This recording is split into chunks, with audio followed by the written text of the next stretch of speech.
Hi, this is Jennifer Campbell, and we're standing on my property in Hico on Mallard Road. And this is a beautiful land with many, many acres, and it was affected directly by the tornado on April 2nd. This is a land that has hosted many family and friends and loved ones over the years, and there's a good chance many of you have been here for yourself. On the evening of April 2nd, I was home along with my two kids, Eli and Ava, 17 and 14-year-old. And my husband was gone that day. He had traveled up north to Kingwood for work, and so it was just us. And that morning we had some bad weather, some tornado warnings and such, and it had passed, and so I thought we were out of the woods, so to speak. And then I decided to cook dinner that evening, and we had the Coleman stove on the kitchen island, and the kids wanted ramen noodles. So I made them come in the living room, and I cooked and put it in the bowls for them. And no sooner than I set it on the table in the living room and turned the burner off on the Coleman stove, we got the warning, and it was different than any other warning that I've had before. And I can't remember exactly what it said, but my weather radio and my phone both alerted. And I remember looking at it, and it said something along the lines of tornado warning, seek shelter immediately, and that's all that I saw. And I sat there for maybe just a second, and the kids and I looked at each other. It's hard to explain what we heard and what we felt in that moment. We really didn't know at that time. The pressure changed, and it was just a roaring, almost like the earth was vibrating in a different way. And so we looked at each other, and I said, "Kids, get in the closet," and they knew immediately because I'm very paranoid anyway, and so I had told them before and practiced many times where to go in the event of strong winds. We lived through the derecho and severe weather. They knew to go to my closet. And in there I had already put in helmets for the kids. They always have called me crazy because I had softball helmets and Ava's riding helmet for her motorcycle. And we ran to the closet. The dog bolted in behind us. The cat was the last one to make it in, and they never come unless we make them. And I went to shut the door, and there was a hanger, because it was my closet. It was a hanger on the door frame, and I couldn't get the door shut. So I reached up and got that, and as I was shutting the door, I didn't see it, my son saw it, the ceiling kind of lifted. And I slammed the door shut, and I screamed at them to get their helmets on. Something was happening, we just didn't know what. There was no windows in my closet, and we sat there trying to listen and trying to feel, and we just looked at each other and kind of stared around. Because what I thought was hail, like very large hail, just pounding our house. Now I know it was our roof coming off.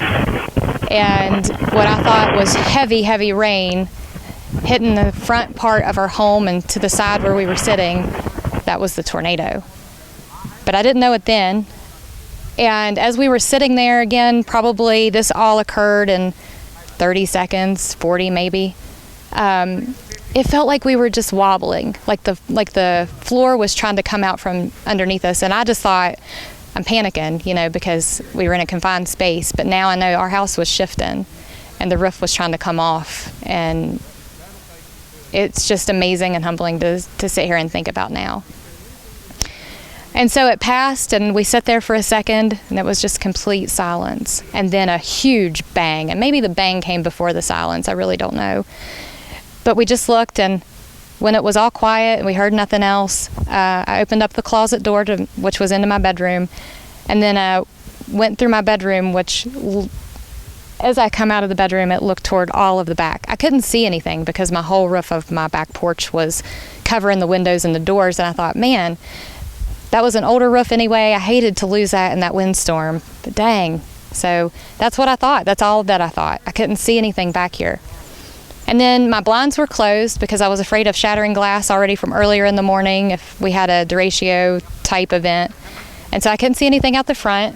And I went to the front door, and when I opened up the front door and stepped outside, and I saw 4.5 acres of beautiful hardwood mature forest that was supposed to be on my immediate right, completely flattened.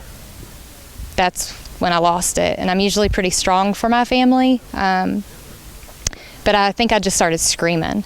because then I looked over at our neighbor's house, who's my family, and I knew they were all home. And I saw that both houses that sat to our left were mangled, and I just screamed. And at some point I called my husband, and I was trying to FaceTime him because I couldn't talk. I could just scream and show him, and he thought the kids had died. That's all I could get out. And so I ran to make sure our neighbors were okay, and they came out, and we were just in shock. And I ran to Mike and Leslie's house to check on their dog, because I had just been outside playing with her earlier in the day.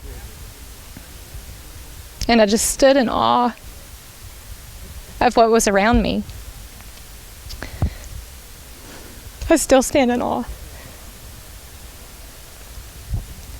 This land has brought so much joy to us over the years, and it's hard to see the damage, and something that you never think would happen here in West Virginia happened.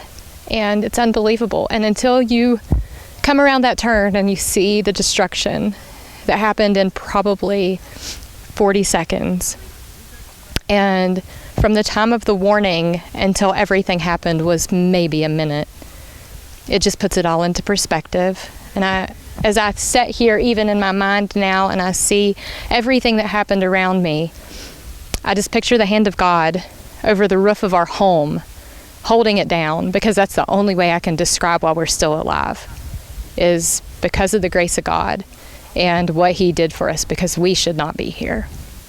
We were right in the middle of it. And I can't thank everybody enough for coming in and helping us, and for doing the things that I don't even know we need, for talking for us when we didn't have the words, for being our hands and feet when we literally froze. Your generosity and support have meant the world to my family. So thank you. This is going to be a long road, but eventually, if you've been here for our 4th of July, or you've been here for our campfires and our cookouts, we'll get back to it, and I know we will. So everybody's invited. Thanks.